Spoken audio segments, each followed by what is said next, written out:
The story now, Aphumelele Mdlalane is keeping tabs on the truck situation in the Free State, and she's on standby to give us the latest. A very good morning to you, Aphumelele. What's happening this morning?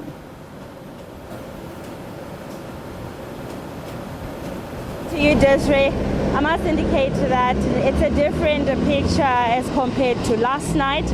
Traffic is flowing on the busy N3 stretch. We are closer to the Tukela Plaza, where we saw yesterday that it was, of course, grounded to a halt all the way to near Harris Smith. As we saw also, the law enforcement agencies were busy already last night trying to make sure that they are clearing the road. And they did also mention that by this morning there should be progress. This is the progress that we see now here. And also yesterday we saw that there were abandoned trucks where the drivers were not, of course, inside. But today we do not see any truck that is abandoned here. Instead, we are seeing that traffic is flowing, and we haven't so far spoke to anyone, but we have this indication from the law enforcers that there was no, of course, glitches in terms of clearing the road, because they are saying that many of the truck drivers understood now the situation, as they also were stressing about the matter. We must remember that this happened in the early hours of yesterday morning, whereby they were, of course, stopped on this N3 stretch for more than 12 hours. They were complaining to us that this, of course, it is the right thing to do, because it's been over 5 years that they've been in consultation, including the Department of Transport. But they are saying that their grievances have been, of course, have not been answered to, have not been attended to. They're saying that they want better wages, they want to be prioritized in terms of job opportunities and also permanent employment. They are saying that it should stop now that foreign and national drivers are the ones who are being prioritized. They are saying that also they are working for their families, so they want to at least be prioritized, given that they've been working for more than 2 to 5 years with the same companies. But they are saying that there is no benefit.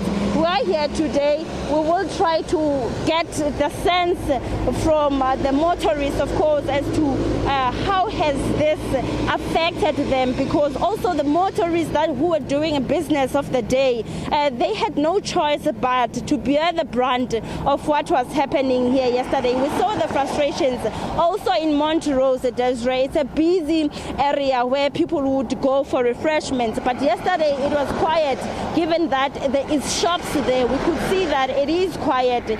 Also, business people might have been, of course, been affected by this situation. We continue to see also the law enforcement agencies on the road as we were driving towards Tukela Plaza, where we could see that they are just trying to monitor the situation. Earlier on, we also heard that some truck drivers were taken in for questioning. We will follow up on that story just to understand as to what now will be the reason way forward, given that some left their trucks abandoned while law enforcement agencies were trying by all means to clear the area. Desiree.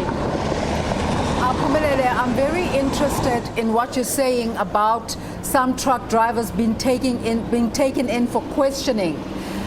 Are we privy to the kind of negotiations that went underway between the truck drivers and law enforcement as the situation was being resolved?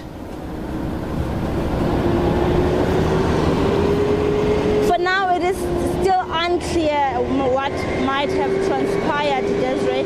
Like I did indicate that we'll try by all means to source the information to confirm as to whether what really transpired.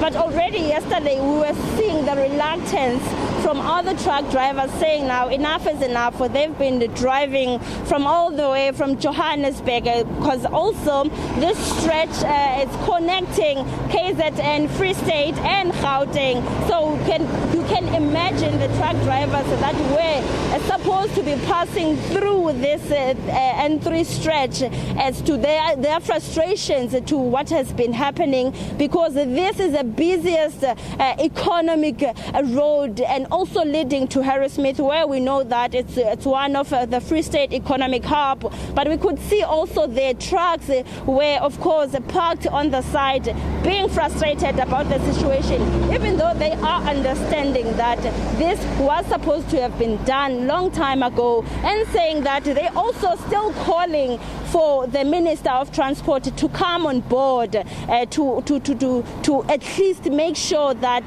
there's promises, there's commitment that he is doing for this situation. As I did say, it's been over 5 years. They are saying that they've been calling for better wages, better benefits, but they are saying that this hasn't seen any light, and now they are frustrated. They understand the impact this would have also on tourism and also on the motorists that are just doing their business of the day. But they were saying that they are resorting to this because now they were forced by the situation, as they saying that it continues. It is as if they are not important in terms of contributing on the economy of South Africa. We also managed to talk to one of the truck owners yesterday, Desiree, where he was frustrated, saying that he's new into this business, but now he is stranded. He's supposed to be taking goods from one place to the other, and also supposed to pay, of course, some workers that is working for him. But when the situation is like this, even though it's not anyone's fault, as he was saying that also the reasons are valid, but now also they are becoming affected, though he understood that their, of course, demands are valid. We will check with the authorities also, and just to find out now what happened to those truck drivers that were called in for questioning. Aphumelele, thank you so much for giving us an update on this very important story.